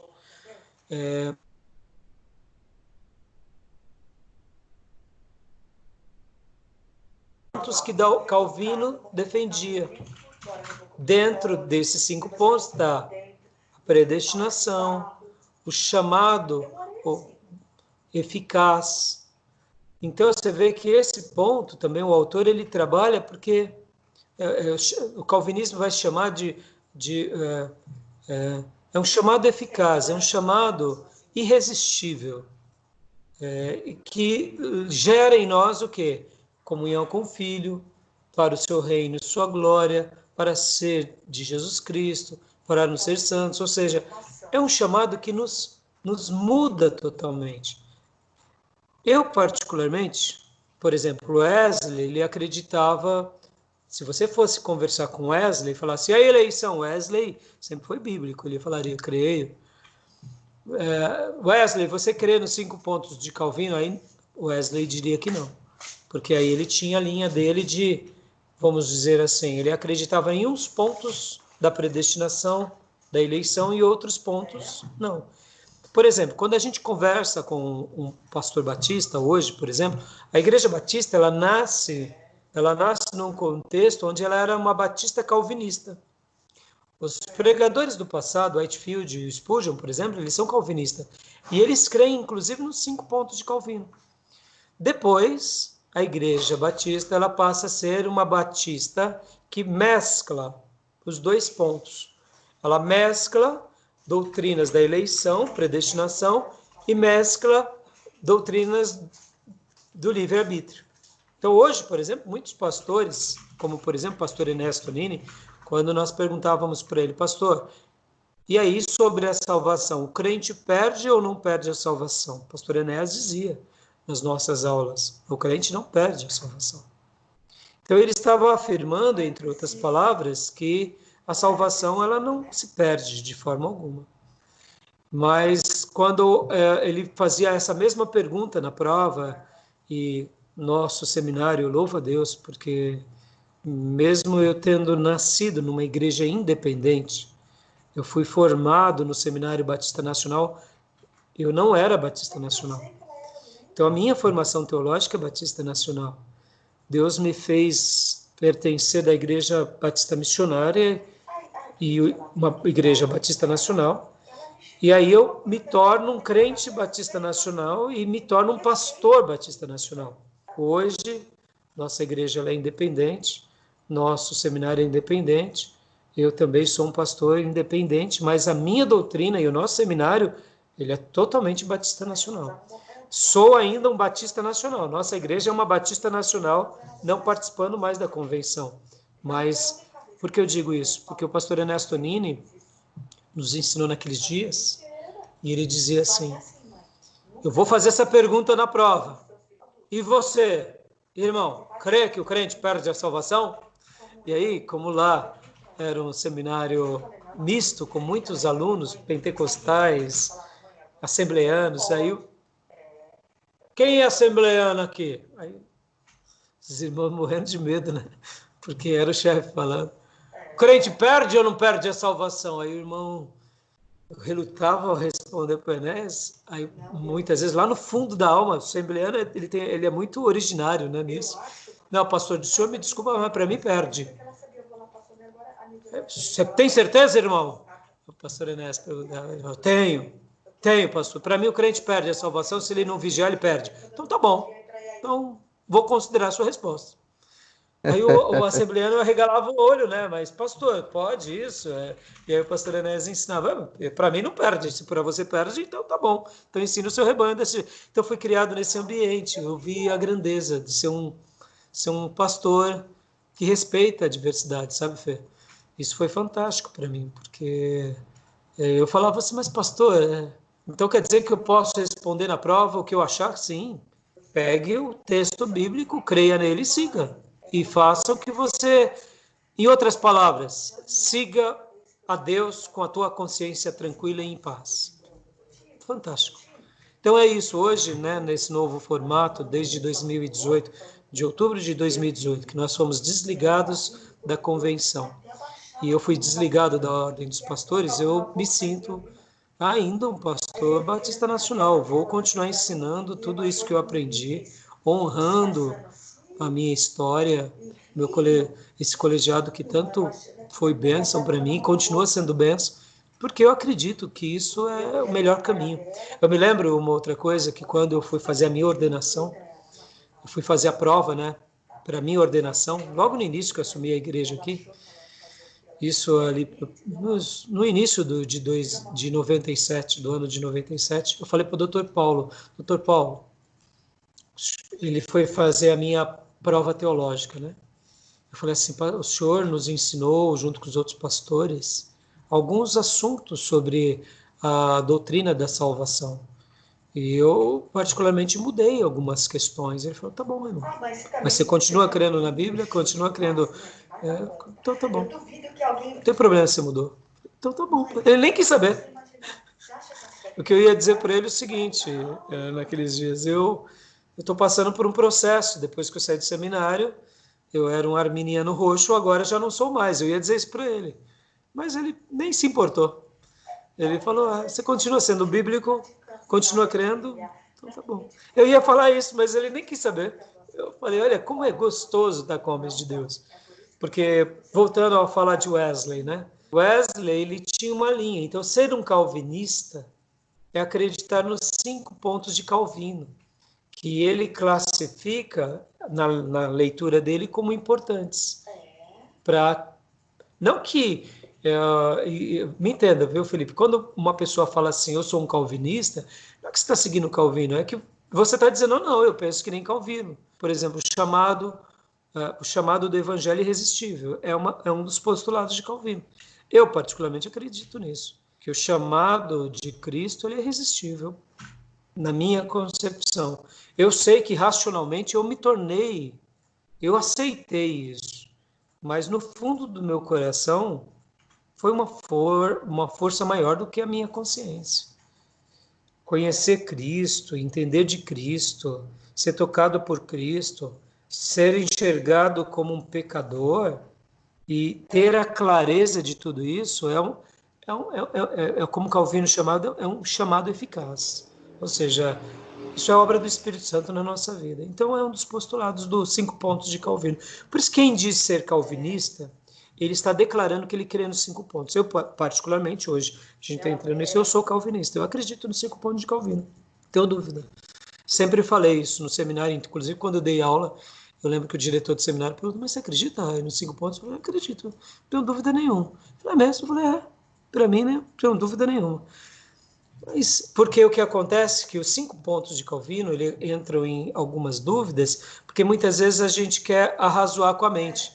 E quando a gente arrazoa com a mente, realmente fica difícil, né? Mas, ao mesmo tempo, é como eu disse para você, nessa hora eu não arrasoo com a mente, eu arrasoo com as escrituras. E quando eu arrasoo com as escrituras, eu me inclino a elas. Então, assim, para mim não tem nenhum problema. Aí se você falar assim, mas você consegue compreender plenamente os 5 pontos de Calvino? É claro que não. Explicar o chamado eficaz, dá para entender? Não, claro que não dá. Como Deus pode pegar um pecador como Paulo, que era um inimigo da cruz, e transformá-lo num santo piedoso? Não dá para explicar. É apaixonante esse ato, mas não dá para explicar. Eu fico imaginando o dia em que eu vou ver ainda na nossa nação. É um desejo meu, talvez é uma utopia pastoral minha. Políticos do nosso país, figuras públicas, se renderem a Cristo e confessarem os seus pecados mais esdrúxulos e entregarem as suas coisas. E falarem, eu estou fazendo tudo isso por Cristo, pela minha consciência Cristo. E podem me prender, aqui tal a falcatrua tal. Pastor Raíssa, eu acredito nisso, eu acredito. Pastor, isso é uma utopia, tá bom, me deixa acreditar na minha utopia. Ora, Paulo foi um camarada assim, na minha opinião. Eu acredito que um dia bandidos de facções criminosas, políticos, empresários, corruptores e corruptos, quando realmente se converterem a Cristo, vão fazer isso. Aí você me explica, e aí, o que é isso? Para mim, é um chamado eficaz, que vai além de pastor, vai além de homem, de mensagem, de ministério. É o poder do Espírito Santo naquela vida, naquele coração, atraindo a Cristo, as Escrituras, e agora essa vida que assume tudo por Cristo. E mesmo sendo preso, criticado, humilhado por Cristo. Pastor Raio, o senhor viajou na maionese. Eu viajo consciente, porque eu creio num Deus todo-poderoso que pode fazer isso. Para mim, isso são episódios do que aconteceu com Paulo, do que aconteceu com Zaqueu, do que aconteceu com Nabucodonosor, por exemplo. Não vejo nenhuma diferença. O que aconteceu lá, se acontecer no nosso dia. Pastor Raí, isso é raro. É, por isso que a gente vê pouco. Mas eu acredito, horas. É. Ah, mas isso não depende de mim, depende de Deus. Eu só quero estar preparado para essas horas desses milagres, né? Entendeu? Então, assim, o chamado do evangelho eficaz é isso, né? Vamos continuar lendo aqui? Rapidinho, para a gente ir para o nosso intervalo, né? O chamado do evangelho. O chamado do Evangelho é o chamado geral do Evangelho, a proclamação das boas novas à humanidade, oferecido a todas as pessoas, mesmo a quem não a aceita. Às vezes esse chamado do Evangelho é referido como chamado externo ou chamado geral. É geral, externo e a miúde rejeitado. Wayne Grudem. Isso, essa é uma definição do Grudem, né? E aqui é interessante que quando nós falamos assim, o chamado do Evangelho, a gente lembra de uma aula que eu dei e dou em teologia pastoral falando sobre vocação e chamado. Em teologia pastoral eu trabalho sobre o chamado pastoral, mas não tem como eu trabalhar sobre o chamado pastoral sem trabalhar sobre o chamado do Evangelho, porque o chamado do Evangelho é a origem que depois desemboca o chamado pastoral, porque eu só sou chamado ao pastorado se eu compreendo o Evangelho. Alguns pastores vão falar que não existe chamado pastoral. Eu acredito, claro. Eu vejo o chamado profético, eu vejo o chamado apostólico. Aqui está alinhado a questão dos dons. O chamado geral é essa maneira em que Deus deseja com que todos sejam salvos, por meio do Evangelho, por meio da pregação do Evangelho. Né? Então, que não deixa de ser um chamado eficaz. Ele é eficaz e eficiente, ora rejeitado por outros. Por isso que o profeta Isaías disse que a minha palavra não voltará para mim vazia, antes cumprirá tudo o que me apraz. Ou seja, Deus proclama. Aqueles que derem ouvido, o fruto é para salvação. Aqueles que não derem ouvido, o fruto é para rejeição e condenação. Mas ele é eficaz para todos, né? Então, vamos lá. Os elementos do chamado do Evangelho. Explicação dos fatos concernentes à salvação, Romanos 3:23, 6:23 e 5:8. Convite para aceitar Cristo pessoalmente com arrependimento e fé, Mateus 11:28-30, João 1, do 11 ao 12, Apocalipse 3:20, Lucas 24:47. Promessa de perdão e vida eterna, João 3:16, Atos 3:19 e João 6:37. Em outras palavras, né, é aquilo que nós conhecemos que é a proclamação da salvação, o convite e a promessa de vida eterna. Pode ver que é um convite, não é uma imposição. Eu só conheci um caso até hoje de uma conversão à força, Felipe. Eu me lembro que eu estava no seminário e eu vi esse testemunho e eu fiquei assim, boquiaberta. Havia um diácono da primeira igreja batista de Salvador, que ele ficava na porta da igreja. E um dia, ele agarrou um rapaz, que passava pela rua, um transeunte. Ele falou, vem cá, entra comigo aqui. O rapaz ficou tão desesperado, pensando que podia ser qualquer coisa, menos um convite à igreja. E ele arrastou o camarada até dentro da igreja. Senta aqui. O rapaz ficou assustado, e aí era a hora do culto. E pregou e tudo, aí o pastor fez apelo. Ele aceitou Jesus. E depois abraçou o diácono e agradeceu a Deus. E depois ele testemunhou que ele entrou na igreja à força. É o único caso da minha vida que eu ouvi disso. Eu não aconselho isso a ninguém. O que eu acredito foi aquelas exceções de Deus, sabe? Que o Espírito Santo tocou no diácono. Pega esse daí. Pegou mesmo. E ele testemunhou, mas eu não recomendo isso a ninguém. E eu me lembro dessa história, porque, sabe aquelas questões que só Deus pode explicar, né? Porque não, é uma coisa fora, é atípica, de ousadia, né? Mesmo, né? Eu me lembro de um dia que eu estava no trem e o nosso querido irmão Henrique fazia o trabalho no trem.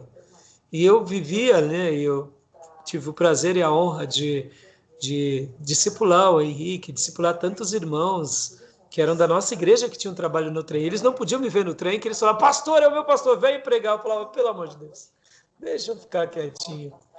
Eu lembro que não fui chamado para aquilo, eu amava aquilo. Aliás, quando eu me converti, eu achei que eu ia ser missionário, e o que eu mais me preparei foi para isso. E eu amava e amo até hoje ver um pregador de rua. Mas eu não fui chamado para isso, eu fui chamado para ser pastor e professor. Está aqui, dando uma aula. Mas então as minhas ovelhas, quando me viam no trem, o Miro, por exemplo, eu falava para o Miro, pelo amor de Deus, você me vê no trem, só se quiser falar que teu pastor está ali, beleza, eu vou estar orando por você, mas continua pregando, filho. Prega você, porque eu mal conseguia me concentrar, porque no trem, ainda mais aquele trem antigo, ficava lá o... E eu mal sabia o que estava dizendo, as pessoas falando, eu preciso de um público atento a mim, eu preciso do feedback do ouvinte, é o dom que Deus me deu, por isso que eu recebi o dom de ensino e do pastoreado. E aí eu lembro que eu preguei algumas vezes, eu lembro que um dia eu preguei num dia, já no trem novo, no espanhol, vindo do Brás para cá.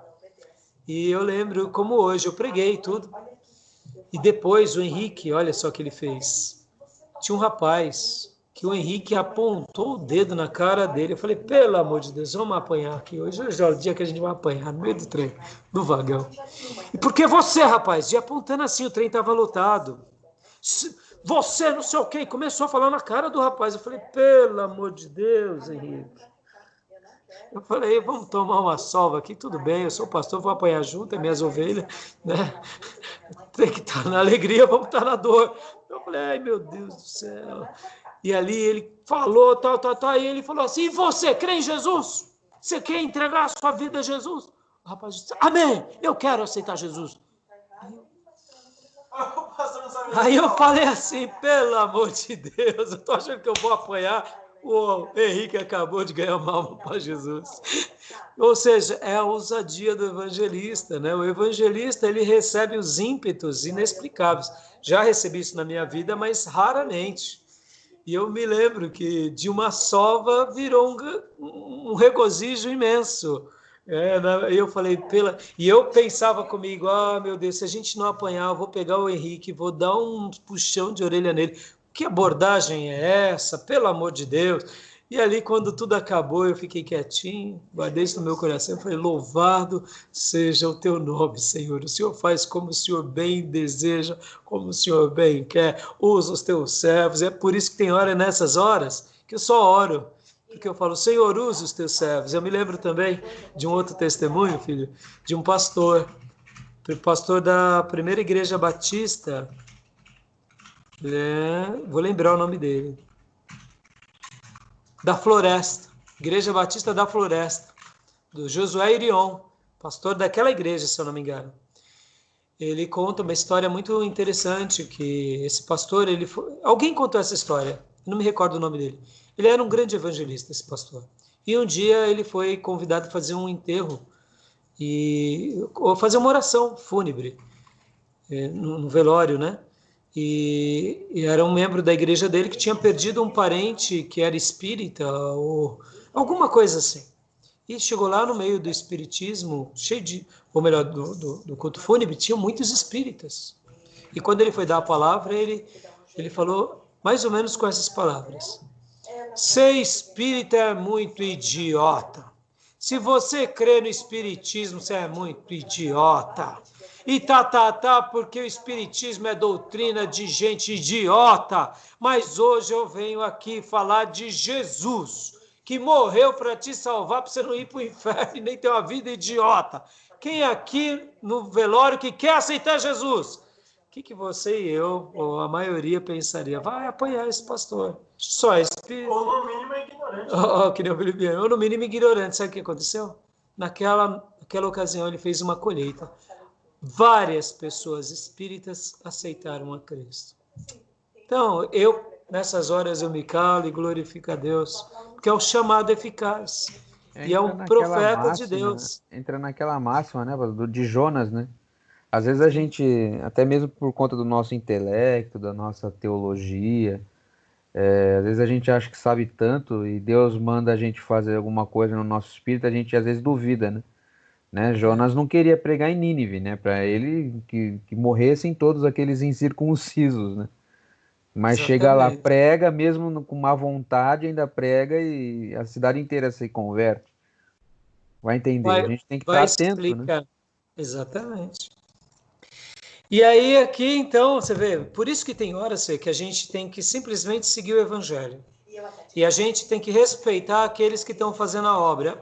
No mínimo, a gente tem que falar assim, irmãos, olha, eu não concordo muito não, mas deixa o pastor, deixa o missionário, deixa o... Eu preguei há alguns dias atrás sobre aquele livro Seja Alegre, do Warren Isber, e lá ele relata que num país da América do Sul, vários missionários morreram e nos noticiários dizia que desperdício. Depende do ponto de vista, né? Porque, na realidade, por meio daquela morte desses missionários, muitas pessoas se converteram. Então, tem horas que a gente só se cala, tem hora que a gente diz assim, olha, irmão, por isso que entra nessa questão. O ministério tal faz de tal jeito, deixa ele. Se não está sendo antibíblico, se o irmão recebeu um dom e ele está indo, deixa ele. Por isso que tem vezes que até nós, como pastores, teólogos, seminaristas, a gente tem que... Irmão, eu não sei porque o pastor está agindo assim, o fulano, deixa. Vamos orar por ele. Muitas vezes é Deus nos guiando mesmo em caminhos diferentes. Ele tem um propósito. Lá na glória a gente vai entender. Muitas vezes aqui na terra também, mais para frente, né? Então, beleza, filhotes? Vamos lá, vamos ver aqui os slides. E aí a gente acaba aqui o Jané. A gente dá uma pausa aqui, tá bom? Regeneração e aí é um capítulo grandão, né? É grande. A gente vai dar uma pausa bem rapidinho. A gente vai ter mais 20 minutos depois da pausa.